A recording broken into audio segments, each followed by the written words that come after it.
I mean, Connor McDavid, he might be the biggest fraud in all the land. McDavid stinks. He's a softie. What a joke. Oh, man, it's tough to watch. Gunnar Henderson is not invited to the White Boy Center. If I was at that game and Zach Campbell came running down, breathing down my neck to catch a home run ball, he would catch an elbow to the nostrils. That's a fact. He's looking like he's a fucking outfielder in the World Series, man. He's standing in the stands in right field. He put his glove up there. It wasn't even anywhere close. It looks like Victor Robles playing defense for the Mariners. This guy wasn't even in the same state as catching that home run ball. Check the guy's vision. Somebody put some glasses on Pa. He can't see a thing. 100 fly ball, 100 fly ball, 100 fly ball. No way. Oh, yeah! No fucking way, Trent. Out of 10 of them, see what I'm saying? I'ma make them see what I'm saying. First they won't smoke, now they just playing. Nigga real hoes, you know what I'm saying? What's up, guys? Welcome back to another episode of BTL here on a Friday. BTL Fridays are the best episodes of BTL. No Krabs today, but I'm here to do what I can to go through some of this slate. But we can start with some recaps from Wednesday. Yeah, Wednesday. Hop right into that. Shit play. Angels are arguably worst to Oregon sports. They cannot hit a baseball right now. Got what?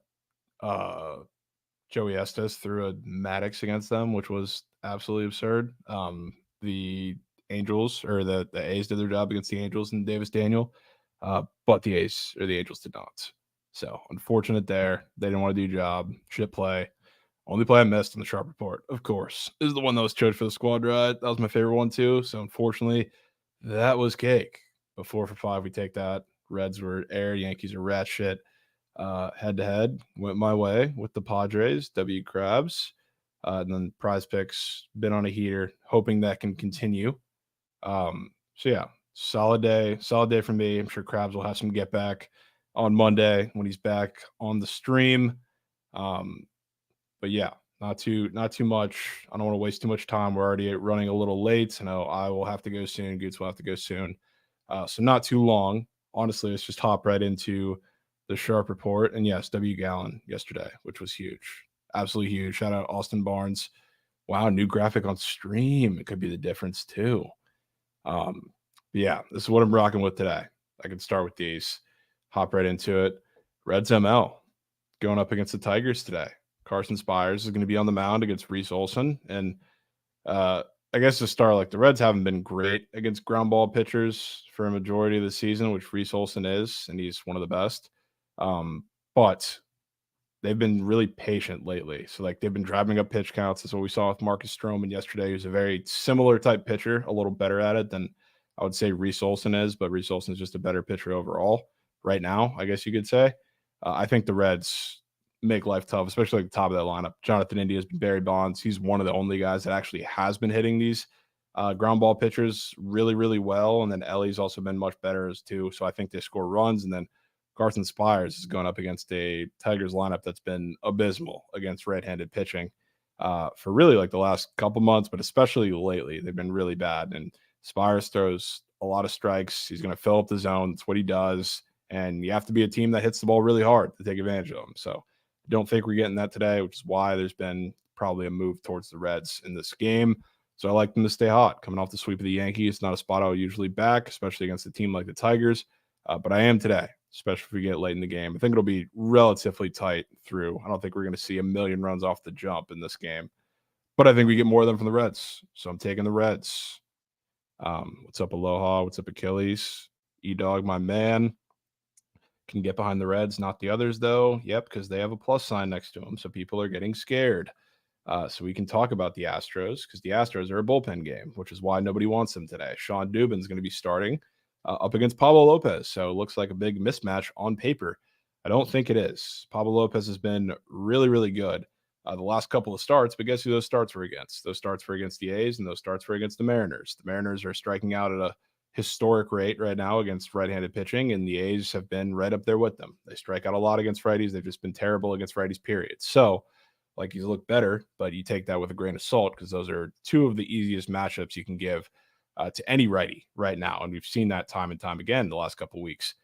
So I'm not buying into the Pablo Lopez's back narrative. I know he's a little better than what he's shown earlier this season, but the Astros are exactly the opposite of what Pablo Lopez got these last 2 starts. He got heavy strikeout teams that are bad against righties. The Astros are good against righties, and they don't strike out nearly at all. So he's going to have trouble with the top of that lineup. And on the other side, we do have Sean Dubin going for probably like 3-4 innings, and then you're going to see the rest of the bullpen for the Astros, which early in the season was a problem. Now it's been ridiculously better. They've gotten healthier too, of course, that helps.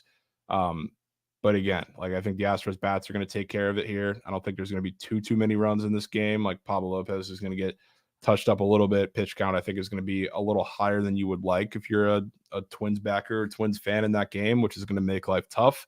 And then the Astros bullpen is going to do the job. It's one of those games where everybody comes out and they're fading a bullpen game, and it doesn't really work. The Twins are one of the hottest teams in baseball right now. I don't want to fade them all that much, but in this spot, I especially do. So I'll be on the Astros there. And then last one, Red Sox, another one that people are scared of. I don't know why, because the Yankees are dog shit right now, but yeah, they're coming off the sweep against the Reds. Shout out the Reds for taking care of business. I didn't think they had it in them that last game in New York, but lo and behold, they did. So the Red Sox are terrible, or the Yankees are terrible right now, and I want to keep leaning into that. I don't want to fade them too much because like eventually they're going to win. Sure, I don't think this is the time because the Red Sox have Tanner Houck going on the mound today, which he's been regressing a little bit as expected. He was putting like superhuman numbers up early in the season, just like Shota was, just like Luis Seal was. Same story. He was equally, I would say, as impressive. And a lot of the reason why he's given up a lot harder contact, but he's keeping it on the ground now, which he's been facing some fly ball teams, which hasn't really helped them all that much. And that's when we've seen him give up more runs. The Yankees, the bottom of that lineup is bad every way you slice it.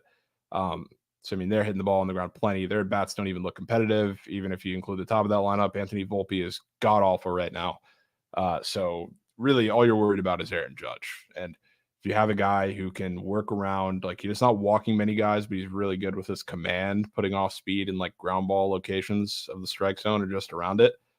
Those are the guys that have been really good against the Yankees, and good for them. Like they've been facing a lot of them recently, which definitely plays a little bit into their struggles.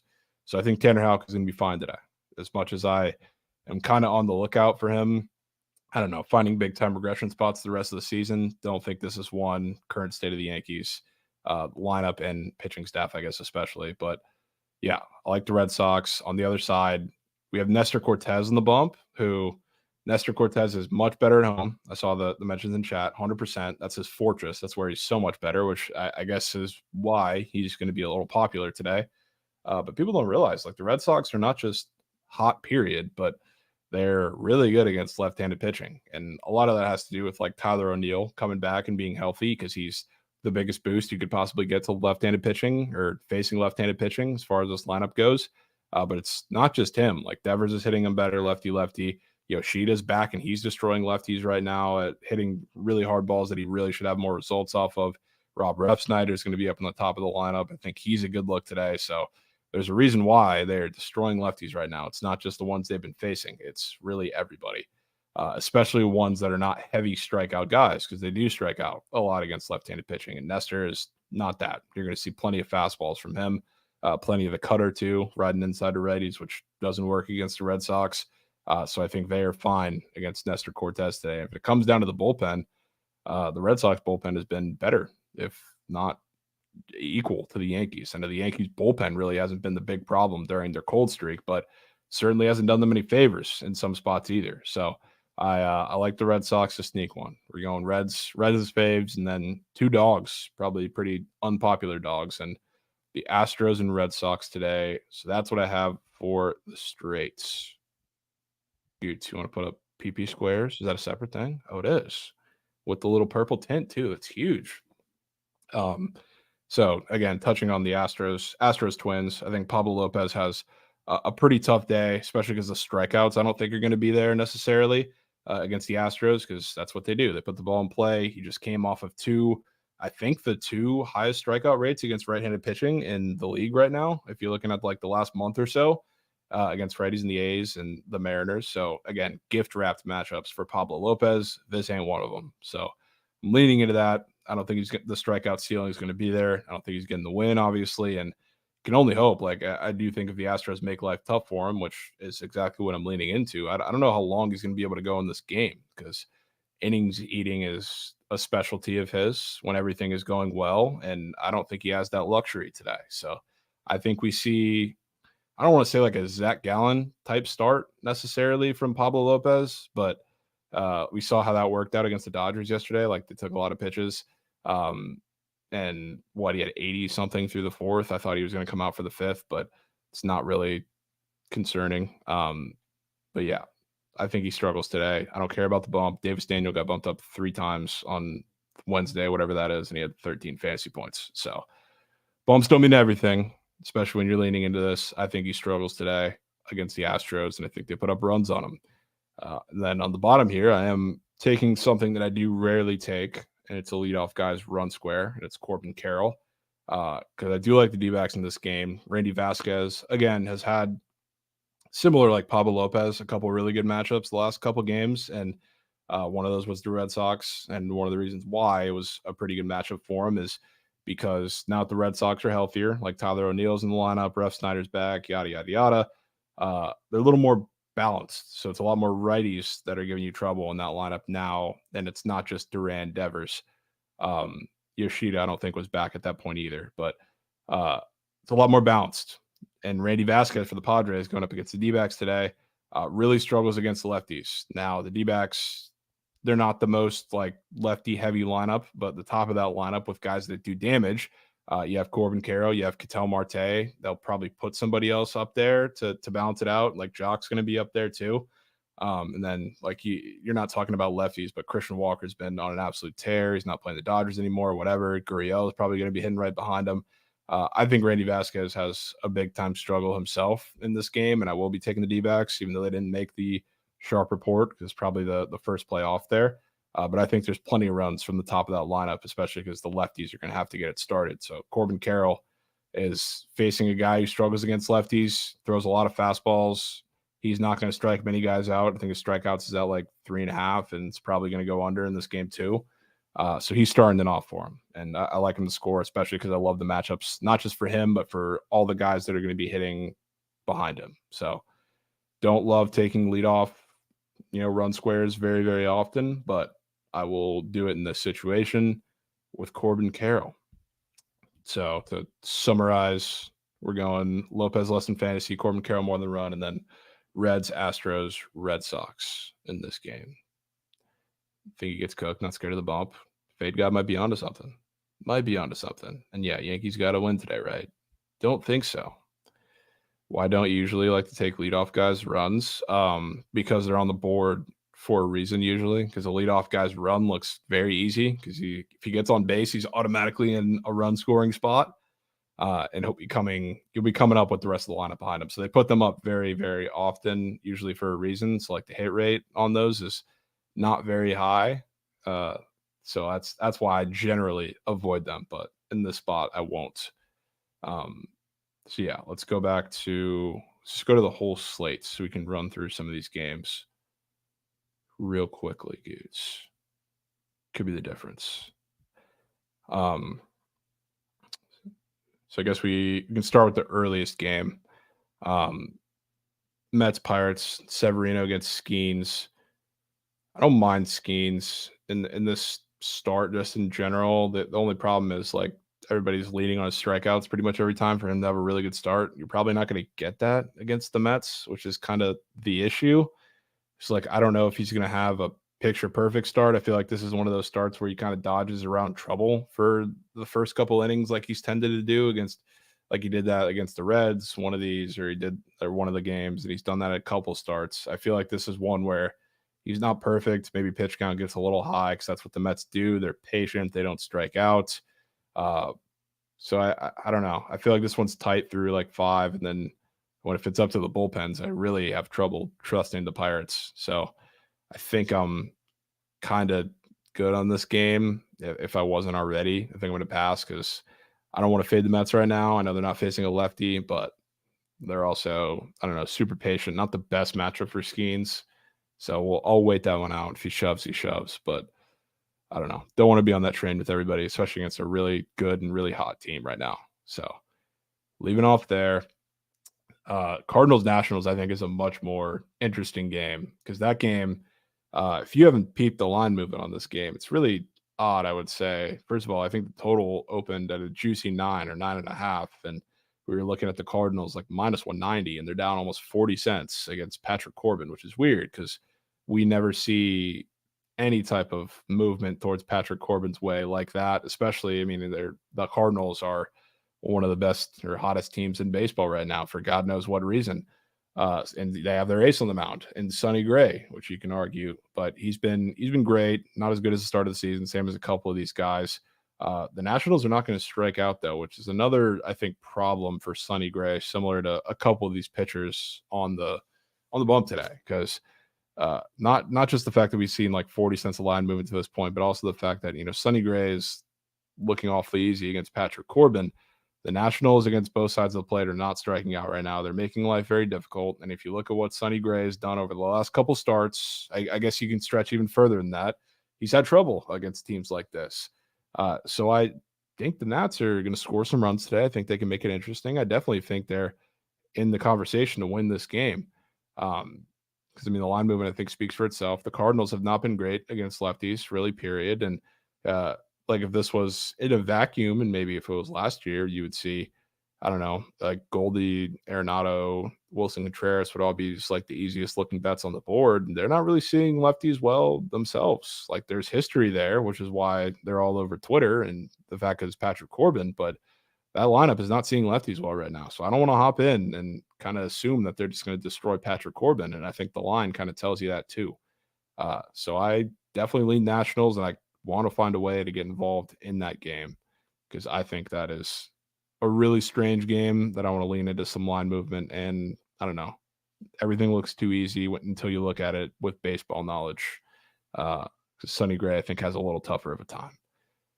So a lean Nats there. Talked about the Red Sox. I'm on the Red Sox. W line movement towards them as well. Talked about the Reds, on them too.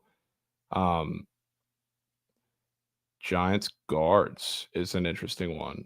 I think Tanner Bybee kind of shoves in this game, and that's rare for me to really like because the Giants have been pesky against right-handed pitching. Their numbers against lefties are very fraudulent because it's carried by like one start where they got, I don't know, a shit ton of runs off of a couple pitchers, 2 starts or whatever it is. But their numbers against righties are not fraudulent. Like they've been really pesky. They've been really good. But Tanner Bybee, I think, is a much different challenge for them. So I think he has a really good day, especially in the strikeout department, because the Giants relatively like righty heavy lineup, and Bybee struggled a lot more against lefties. So I think the righties that are in this Giants lineup today are going to have some serious trouble against Tanner Bybee, and if that's the case, like the Giants don't really put up many runs. So I think I'm kind of leaning into a Bybee masterclass here. Don't know what Eric Miller or how long he's going to end up going in this game. It's going to be probably a bulk start with like Bivens or somebody like that. So I'm not really sure what the guards' bats are going to do in this game necessarily. I think they can do well if that ends up being the case, but I think Bybee pitches pretty well in this game. So I want to be in. We'll circle back to prize picks towards the end, but I think I'm going to be targeting him, probably K's, but a couple things I think I'd be fine with. So I'm good on Bybee. Not so sure what I'm doing with the guards just yet. And yeah, why are we so high on France? Everybody loves France. They've been terrible. Not the Portugal's been much better, but that France attack has been pitiful. Like, I mean, they haven't scored a goal in the run of play all tournament. They've been gifted pretty much every single goal. So yeah, I mean, it'll be a close one. It's just unreal. It's just unreal. Trent took Portugal as a max. Yeah, that could be an equalizer. But yeah, that France team is moose, literally moose. All right, let's go to the toilet bowl of today, which I think is actually kind of that's one of the more interesting games I would say on the slate. Doesn't look like it because Marlins White Sox, but I like the Marlins. I'm going to be on them as well in this game. Hoeing is coming back, and I don't know what his Leafs looks like, but it's going to be like a bulk guy, longer bullpen start. But he's going up against Drew Thorpe, which Drew Thorpe's actually been like really impressive over his first couple starts. Just because they haven't scored doesn't mean attack his ass. They've been one of the teams with the most chances created. You got to finish them. I mean, if you've watched, you can't just box score watch with soccer, especially these teams. You got to say, I mean, defensively they've been solid, but the attack's been terrible. That's crazy. But yeah, Marlins in this game, they're going up against Drew Thorpe.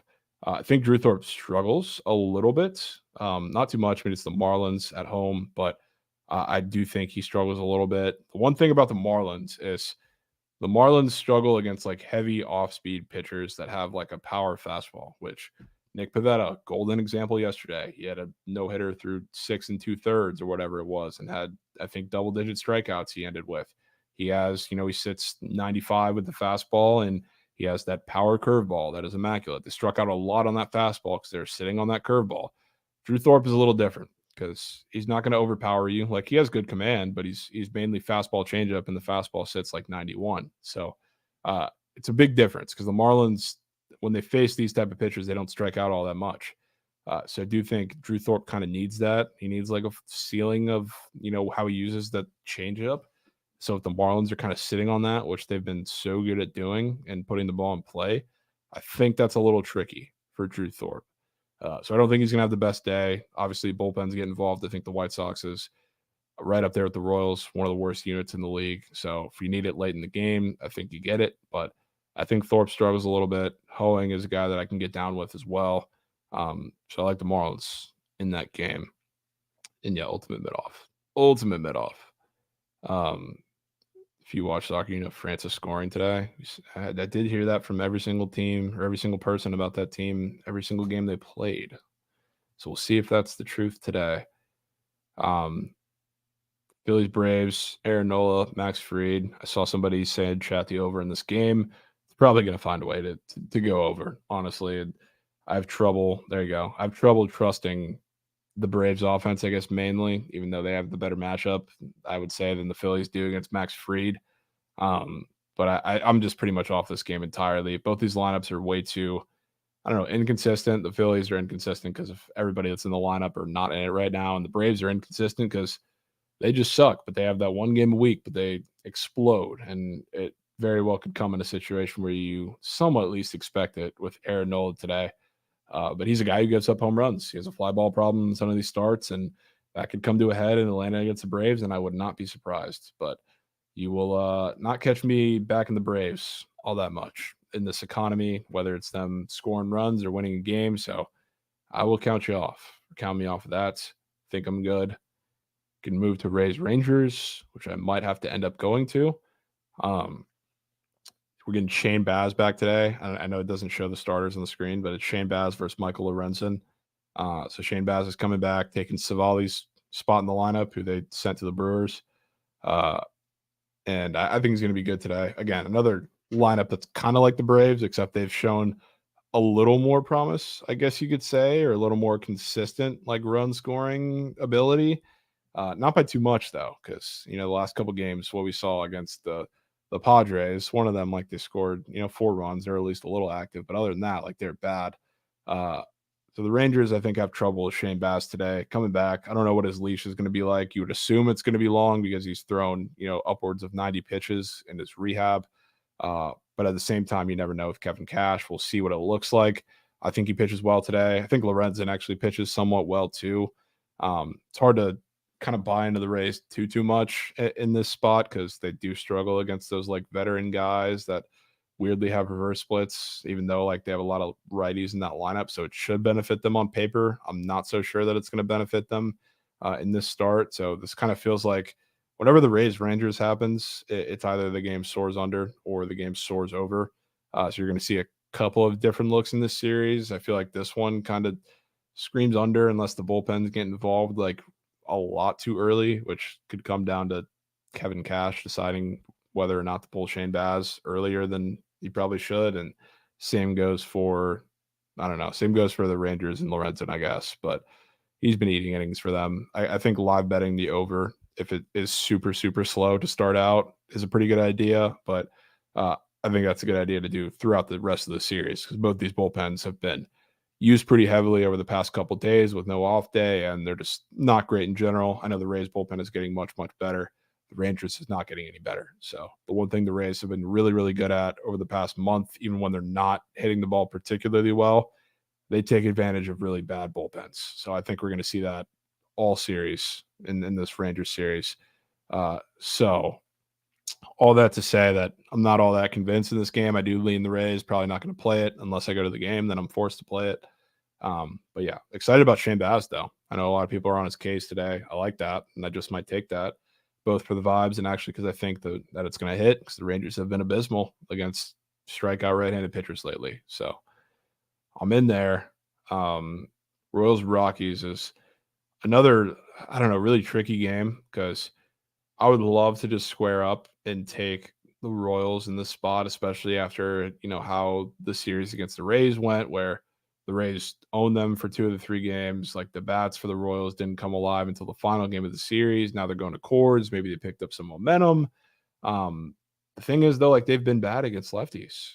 They've been really bad against lefties, especially like for the Royals, what they've done early in the season against lefties. And a lot of that was at home. I know there's like a whole theory out there now why they're so much better at home, because there's wide splits in pretty much every statistic.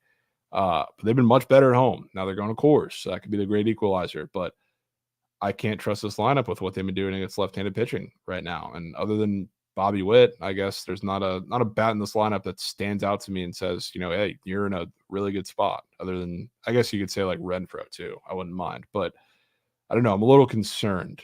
Total's also a little lower than I would have thought. I know Reagans is pitching, but I was still expecting probably an 11 with Kyle Freeland on the bump. If they really were going to destroy him in this game, there's been a little movement towards the Rockies too. There usually is, I guess, first game of the series. But yeah, this is another series where it's a little tricky because Reagans is starting now, and he could certainly give them a little more depth, or a lot more depth, I guess you could say, and Freeland could do the same if he's pitching well. Live bet overs the entire series. These bullpens, I think you could say these, put the White Sox somewhere in there. The White Sox, Royals, and Rockies are the 3 worst bullpens in the league right now, in my opinion. So not that we're just in cores, but both these bullpens, and somebody brought up, a lot of bullpen arms used for the Rockies yesterday, same for the Royals. So if this game does end up being pretty tight towards the end, I can tell you there's going to be plenty of runs in the 7th, 8th, 9th if we're talking about these bullpens against these lineups. Cubs bullpen is awful. It's just more towards the end. Like, their middle relief guys are not nearly as bad. And like the Royals, Rockies, and White Sox are terrible all the way through their bullpen, every single arm. That's the difference, I guess, between them. But if we get to the 9th and the Cubs are involved, I'm fading, because that's the spot where they choke. But yeah, I don't have a great feeling about the Royals today, because on paper they should be a fantastic offense. They're in Coors. Sure, they finally just scored runs for the first time in years. Last game yesterday against the Rays, still lost the game, but again, they're facing a lefty, which they haven't been great against. So I got to see it to believe it. But they probably get some runs late in the game. Angels have not scored a run in 21 innings. That team is rat shit. That offense is rat shit. They need to hang it up. So they're on the block list for the time being. Astros game, I already talked about that one. Glad the line started to move towards the Astros, even lower than it opened, which is a little surprising. So I'm on the Astros there. Orioles, A's, Goots. We have Albert Suarez. Thoughts, your guy? Potentials? Can you hear me? Yeah. Last time we played the A's was in Camden. I went to both the games we lost out of that 3-game series. So I wouldn't touch this for the 10-foot pole. Apparently the A's have our number. Mason Miller looked like the best pitcher alive. It was cool seeing him live, but it was just a disaster. So I don't know. I wouldn't touch him with a 10-foot pole after that series in Camden. Yeah, this game kind of scares me a little bit too, I would say. And part of that's just because I'm not the biggest Albert Suarez fan, just because like it's going to come to a head at some point. I don't know when that's going to be. He pitched his first quality start, 6-inning game last start. So, he was consistent earlier in the year, got shaky, and then just had a good start last start. So it's kind of hard to cap him, I would say. Yeah, it's really difficult because I don't want to keep jumping in, and eventually he starts turning a corner like the entire Yankees rotation did after a while. But I don't know. The Orioles also have been kind of mid against lefties. So like, I don't know. The one guy who you know the one guy who I do happen to trust for the O's today, Goots?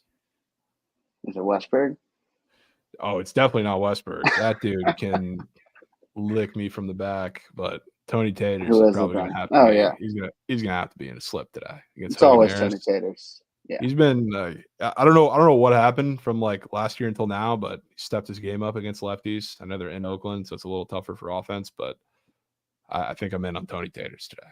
Yeah, I mean, I think especially with switch hitters, they're going to hit better lefty in Camden. So Yeah, going to righty, I mean, what we seeing?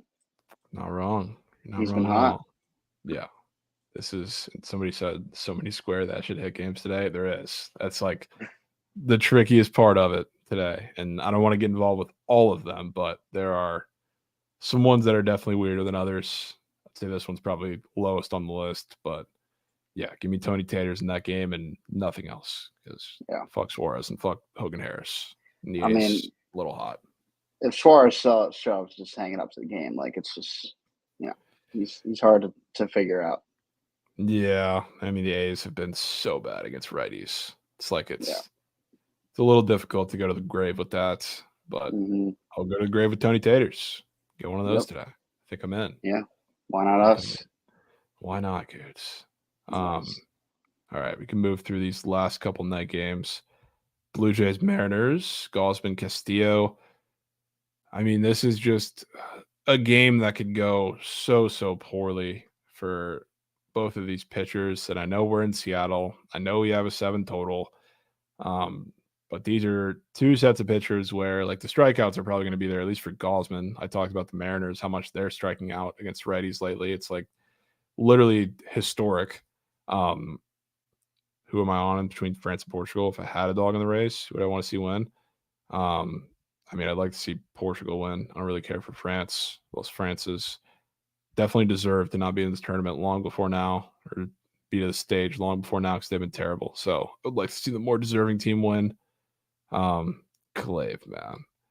So yeah, Gausman probably has strikeouts today, but the problem is the hard hit rate is through the roof. So like he's like he can have heavy strikeouts and he can have home runs. The same thing goes for Luis Castillo, except Castillo has a little tougher of a matchup because the ceiling for strikeouts is not nearly as high with the Jays as it is with the Mariners against those righties. But I still kind of like this over, even if one pitcher comes out and shoves. I think there is a high likelihood that one of these pitchers does not have their best stuff today. And when that happens with both of these pitchers, it usually turns out a lot more poorly than just a couple of runs. So not that the ceiling, I guess, is particularly high with a 7 total in Seattle or whatever it may be. But I think this is tough to expect dueling masterclasses from both these guys. So I definitely lean and over here. The bullpens are not in the greatest shape either. Like the Jays after, that series, I know they ended up getting a little bit of length out of Basso yesterday, which was shocking after the way that game started. They're not in the greatest spot, nor have they been, the best either. Mariners, same thing. They're a little injured right now. They've been okay. They've been kind of treading water. So I wouldn't be shocked if this game goes to extras too. Would not be shocked one bit. But I do think we get some runs in that game. Any chance you can look at the soccer PB board later? Got a $50 protected play. We can take a quick peek. Take a quick peek a little later. Definitely not your soccer prop guy necessarily. I usually, if there's something I love, I pick it out, but I can't. It's not like baseball where I can just go through the board and I know matchup by matchup what to take or what I think I should take. But we'll take a look for sure. Get through these last 2 games.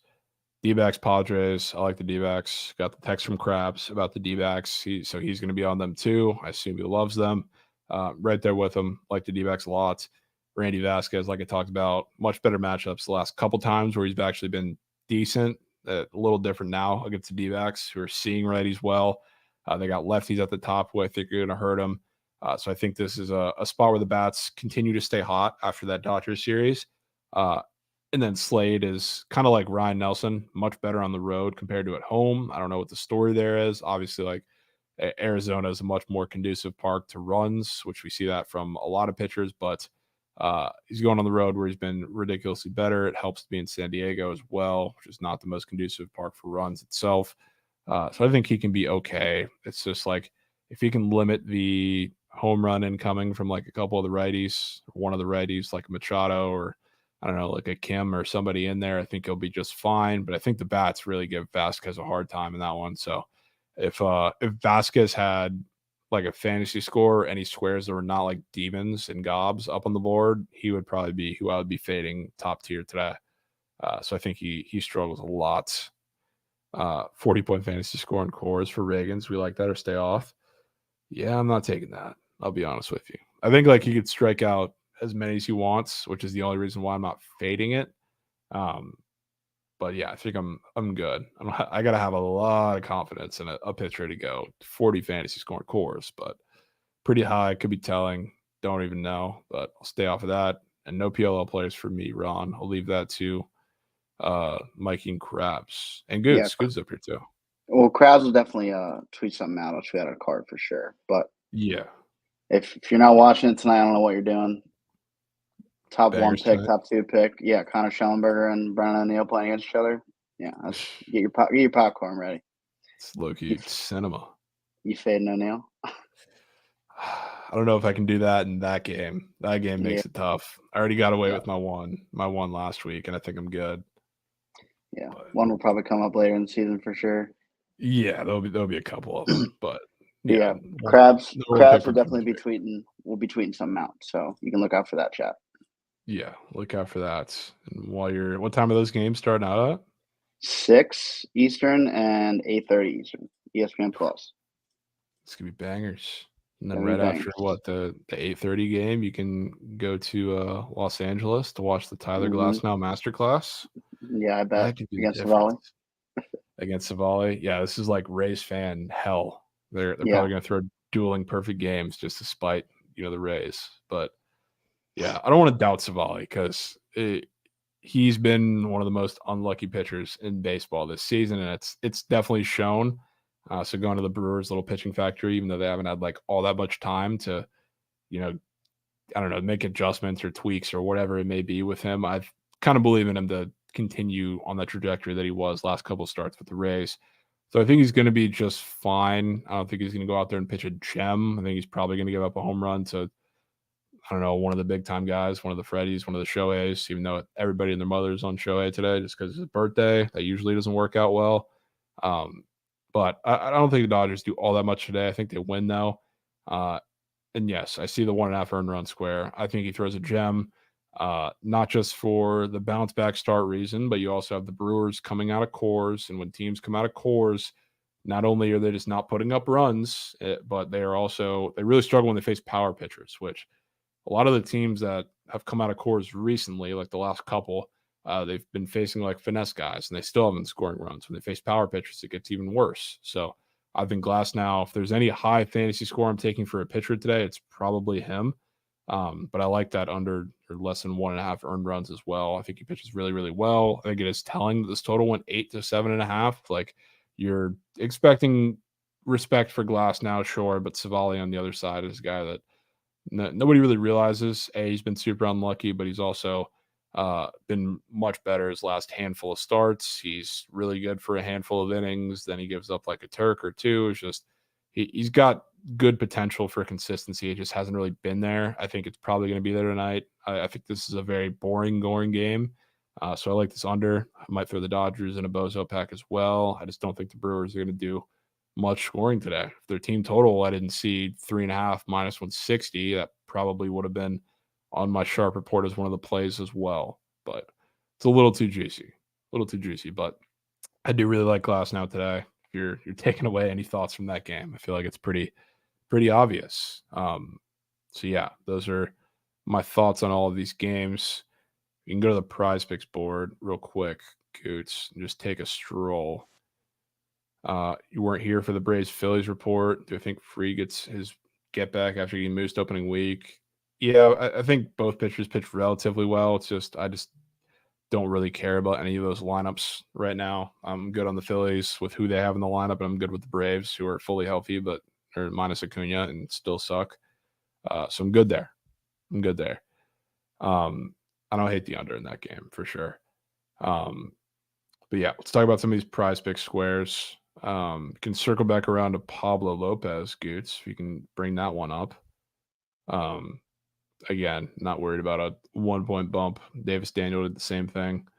I just don't think the strikeouts are going to be there for Pablo Lopez against this team. That walks a lot square is very interesting too. Actually, put that back up, Goots. Put the walks back up real quick. This is when things go really, really bad for Pablo Lopez because this square is also a little weird, I would say, and it makes baseball sense too. Because if you look at a lot of these teams, maybe outside the Rays are walking a little more, but like the Mariners are not walking, the A's are not walking, the Rockies are not walking, the Yankees walked a lot, and you can't be really expecting that many walks from Pablo Lopez in the start necessarily. But out of all of those teams, that is easily the most patient team Pablo Lopez has faced. And now he gets the Astros, who I can tell you this square is probably turning green because this is the way they're seeing right-handed pitching right now. It's the way they see it, really both sides of the plate, but right-handed pitching especially. They've been patient. They don't strike out. They're going to make Pablo Lopez make these pitches that, frankly, the Mariners, A's, Rays, and Rockies did not. So I think this is a pretty interesting square to put up or have up, and I think it turns green. But we can go back to the fantasy score because that's what I want to fade mainly. That 33.5, 32.5, whatever you want to get. I mean, he's coming off of 76 and 52 against the Mariners, which is absurd. A lot that plays into those numbers. Goots, I don't know if you can actually go to the strikeout numbers while it's up here. A lot of the big numbers against those two teams had to do with the strikeouts. I guess same kind of deal with the Rockies, I assume. But again, I'm looking up the exact numbers. But against right-handed pitching for the last month, we were staring at the Mariners, who are striking out at 33%, which is the second place team in the MLB is 26%, which is crazy. And the third place right behind them is the Oakland A's. So two of the top three in strikeout rate against right-handed pitching. That's who Pablo Lopez was facing in those two starts. So I think he gets touched up quite a bit because that's not what you're seeing. You're going to see a little more of like what the Yankees were doing that first start early in June when they were still playing good ball. They're a patient team that wasn't striking out nearly as much. The Rays didn't strike out nearly as much either, which is why they got to Pablo a little bit, and he was able to not have the greatest start against them too. They're just super aggressive, so that was a little different thing there. But Pablo Lopez against the Astros today, spot where nobody really wants the Astros because they got a bullpen game behind them. I'll get behind them, and I'll get behind the bats. So Pablo Lopez there. Can circle back to maybe some of these other games that we were talking about. What other square do we have on the or did I have on the Sharp report, Goots? Maybe bring that one up. Completely forgot. Corbin Carroll. Yeah, just bring up the D-backs. There we go. Yeah, I don't do this often, but I'm doing it today. He's scoring a run today. I think Randy Vasquez is in a really, really tough spot. Talked about against the D-backs lineup. So there's not like all that many like normal squares in this game. I wanted to go to a lefty, surely, because like as much as I love Christian Walker, I mean, everybody's on him today and he's a righty, which doesn't really tickle Jim too much against Randy Vasquez, even though like I would love if he could hit, Corbin Carroll in, which is a very big possibility. But I want to go over the lefties. I want to talk about Corbin Carroll. I like Jock probably more than the other three guys, him, Walker, and Cattell in this matchup. The reason I don't like Cattell, Fagod's asking if I like Cattell. The reason I don't love Cattell is because he's been really bad against righties lately. He's much better against lefties, period. But he's been actually like really struggling against a lot of righties lately. So it's not like where he's in his best spot necessarily. So I think there's guys that I can lean on a little more than that. So I just kind of wanted to umbrella it to Corbin Carroll scoring a run, which is the easy way out, but it is what it is. One of those guys is going to do it behind him. They pulled Vasquez 2.5 earned runs. It's weird because it's not even that juiced. It's like minus 125 I saw.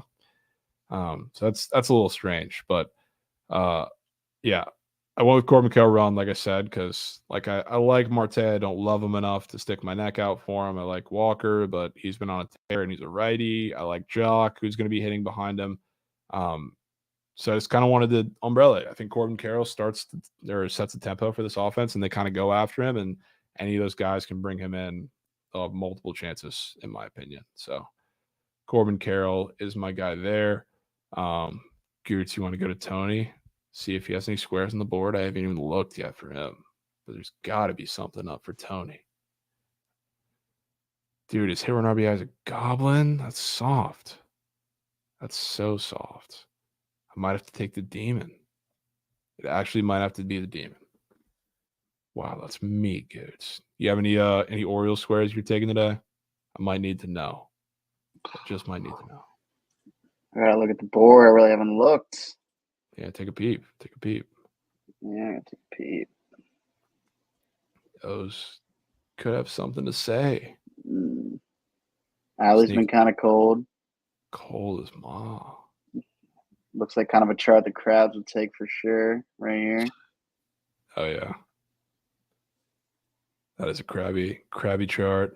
Yeah, for sure. A little high. I like Tony. I mean, there's a reason why they're putting all his demons up. Yeah. He's been Himothy. I think I'm in on that. In on Yeah. Tony Demons, potentially. Could be the difference. That might have to be the guy. That might have to be the guy. It is Austin Hayes' birthday. Is he playing? He's getting a double. I mean, Oh, the yeah, I guess lineup's not out yet, but the lefty. So I wouldn't. He's definitely going to be in. Yeah. Yeah. Wow. That could be the Hazy sneaky double. narrative play. Yeah, I feel it in my plums for sure. Hayes double. That's the real birthday narrative. It's not not. His hits runs RBI is up too, but that's the first one I stumbled across. I'm in on that. I'm so in on that. I might have to take Austin Hayes today and get involved. And again, I'll bring this up. The James McCann 2-hit narrative it ended yesterday, I think. I think he had 2 hits and we lost. So I mean the train might be back today. If he plays. That might be back. If he plays, it'll be DH, but because Adley's definitely gonna start a catcher because he didn't yesterday. Yeah. And against the lefty. Have you ever seen a gunner walk square up? I don't think so. That's up. I mean, maybe they should walk him at this rate. That dude's fucking pissing on baseballs. Yeah. Pissing on baseballs, man. That might have to be taken too. That might be sharp like Trent's Jordan yesterday. Yeah, that could be sharp. All right, let's circle back to some of these other games. Let's go through the Red Sox real quick because I definitely need to take some Red Sox, have some investments against Nestor Cortez. Is Tony Tater's HRR hitting without TB hitting? Yeah, I mean, he's the guy who's been, I don't want to say pissed because he's got me plenty of home runs, but every time I look and I see in-play runs, he's RBI single, RBI double. Shit's so moose sometimes, but he's got me enough home runs where I can't be mad at it. All right, let's talk about the Red Sox real quick because just to re-sum it up, that I think that this lineup that's been killing left-handed pitching kind of continues that today a little bit against Nestor Cortez. So I want to find some guys. The obvious answers, I guess, would be Tyler O'Neill and Rob Refsnyder. I think I saw Rob Refsnyder up for hit run RBI. I'm not so sure if I saw Tyler O'Neill up for hit run RBI. You can check that real quick on the screen. Refsnyder is up. I like that. Probably going to take that. He also has really good numbers against Nestor Cortez, which usually kind of screams trap, but I think I'm fine leaning into it. Do we have Tyler O'Neill on the board? We might not. We just might not. Wow, it's gone. Nowhere to be found. Nowhere to be found. No regular squares to be found. Why is this a demon? It's TVs. Shit's always a demon, man. That's crazy. Always disrespect. It's disrespectful, man. Yeah. But yeah, I might have to take that. I like Tyler O'Neill. Probably like Rob Refsnyder. Maybe a little more just because he's seen him a bunch. And I think he has the better matchup. But yeah, that's what I want to get involved in or involved with in that game for sure. A couple of those squares. Don't really care for any Yankees, so I'm not taking the Yankees. I think that might be relatively it for bats. I don't know that I love too many more bats. The rest of the slate Can go to pitchers. Let's go to the strikeout scoots. There's a couple that I think I'm down for as far as strikeout board goes today. No 1.5 TB, but Gob 0.5 and Demon 2B seems like 1.5 is hitting. Assume you're talking about Tony Tater's pick 6. Let me do a juice check real quick because that's probably why it's not up. They rarely put his up, even if it's a Demon or a Gob, I guess, whatever it may be. Yeah, he's like plus 105. That's why it's not up. But yeah, I would say strikeout wise, I would not mind going to the tail end of this slate and taking Kevin Gausman. That would be my guy. Even though I think there's probably going to be a couple turkeys in that game, it's really, really hard to ignore the insane strikeout rate that the Mariners are hitting out lately. And like the number is going to be high. I'm not just taking it because it's high or because it looks weird or whatever. Anybody who plays the Mariners right now, just like anybody who plays, the Rockies, not in cores most of the time, or any of those teams is like going to see a super high number. I guess the A's are included in that too. But yeah, at Gausman at 7, I don't mind one bit. I think he has a high strikeout ceiling, but a high turkey ceiling. So I think both of those could coincide today. What is the other one I mentioned? Oh, Tanner Bybee. Is he up on the board still? Potentially. No. That's rats. Maybe he just has demons. Demons and gobs. See him up for fantasy. No Ks. It's rats. I don't mind fantasy. It's just, I don't know. That's a weird one. I think I would have much preferred strikeouts in that spot. I would assume he got like juiced out. Let me take a quick little check.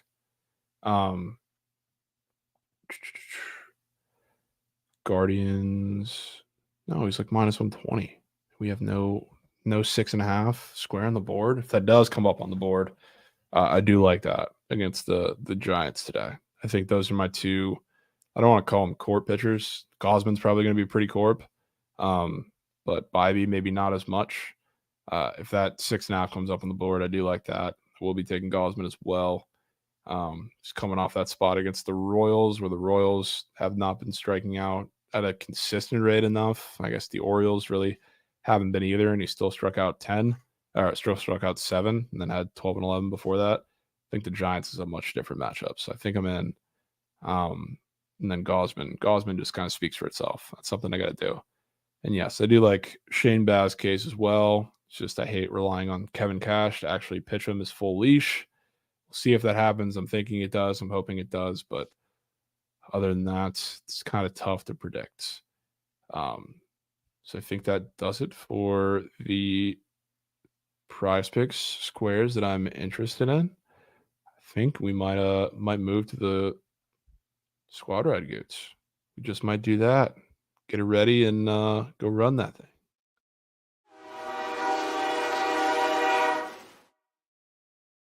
No way Trent nuked Cannons minus 2.5. That's crazy. We might have to fade that and put in the squad red vote. No, I'm playing. But definitely fading. I mean, I guess we just have to put all my plays in there, Gates. Reds, Astros, Red Sox. Live you with. Hilarious. So yeah, I guess the poll kind of starts there. Let me know in chat which plays you like as well, whether they're part of that 3 or not. We talked about plenty today. But yeah, I have no differing opinions today. D-backs I wouldn't mind as well. We can put that in there, Goots. It's 4 MLs. And then potentially one more. Blue Bombers ML. CFL. Dude, they already heard us once. For Glass now, is it pitching outs or Ks? I mean, it's probably pitching outs. I don't know. It's tough for Glass now because I think he has a really, really good start, but that doesn't necessarily mean he hits every single one of his lines.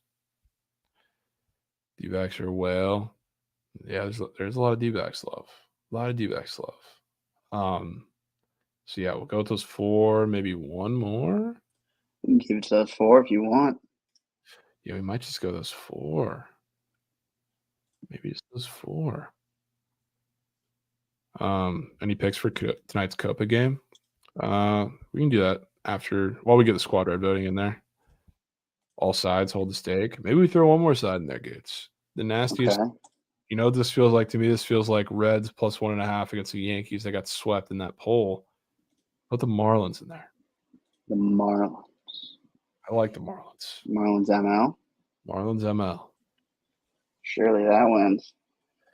That ain't winning. I need it for my own sanity. All right, let's So start this puppy up. Yeah, start that puppy up. 5 players, talk about 5 soccer. winners, chat. Could be the difference. Could be the difference. And the poll's up. Get your votes. I don't even have like a preference. I think they're all my plays. So obviously I like them all, but yeah, I'm in on those. We can talk about the Copa for a second. Venezuela, Canada. It's a weird game because I like Venezuela. I like riding the wave of Venezuela, and they're obviously like the better attacking team at this point in time in comparison to Canada. Like Canada's last couple games, they've benefited from a red card either time. And to be honest with you, when they're going forward with a red card, they didn't look that impressive either. So it's hard to trust them against Venezuela. It feels like a draw type game, especially for Canada, because they don't win by going forward, which is why they look so terrible to watch in the couple games that they were up a man. So especially with the Copa rules that we have now, where you go straight to pens, I mean, that's the road to victory for Canada. So I do think that Venezuela is live, but it's hard to be super excited about them knowing how Venezuela is going to play. Venezuela is the Austria of the Copa. It could be like that. It's just like the difference between the two is like Austria defensively was bad. Venezuela defensively is not great, but they played Turkey, who is a scary team on the attack, and then they played compared to playing Canada, who literally cannot go forward. They can't. All seriousness, is Otani going to Yarden's birthday? I mean, probably. Probably. You ain't gonna catch me betting it though. I can't do that. Do I like runs in New York and Minnesota? I like runs in the Red Sox game. I think it's going to come from them. I definitely like runs from the Astros, which is why they happen to be the squad ride and why I'm fading Pablo Lopez. Red's a squad ride, even if it loses polls. My favorite play, not that it matters now, probably is the Astros, to be honest with you. So I think I'm fine with that. Rondon over shots. I don't mind that. It's just I would have loved if extra time was still a thing in Copa, because that would have counted to the squares. And he's also like at 3 now compared to 2, which is a big bump. He's been at 2 like all tournament. Now he's finally at 3 because he's been absolutely pissing on shots. And like Jamaica, Mexico, Ecuador, all 3 teams that are so much worse defensively than Canada is. So it's a little tougher of a spot, I would say. So I'm not thrilled about that, even though they're going to be sitting back and Venezuela is just going to be wailing on them for a bit. It's kind of a tough ask. So yeah, I'm in, but not loving it. But back to the squad ride. We're going to the Astros. It's a bullpen game. Sean Dubin starting for God knows how long, and you got Pablo Lopez on the bump after 2, I would say, his 2 best starts of the season, damn near. Other than, I don't know what, he almost had a no-hitter. That might have been that start too, that second start. So yeah, after his 2 best starts of the season, nobody wants the Astros in a bullpen game. We do. So we're tapping into the Astros today at Plus Chick. That's the squad ride. W Stream. Appreciate you guys for joining today. It's just me. We got Krabs on a little vacay for the day. Everybody's off today. Post 4th of July. I got to be here. I got a lab. I got to stream. I got to get busy. And yeah, that play makes you nauseous. Has to happen. If you're feeling too comfortable placing the bet, it's probably not a good bet. So that's what we're doing today. But again, W Stream, W Chat. Appreciate you guys for joining. We'll be seeing. Good luck on the bets. Have a good weekend. Maybe we'll fire up a Spaces tomorrow if everything goes well. But W's, W Pip, W Goods. Appreciate you guys. Good luck on your bets. We'll be seeing.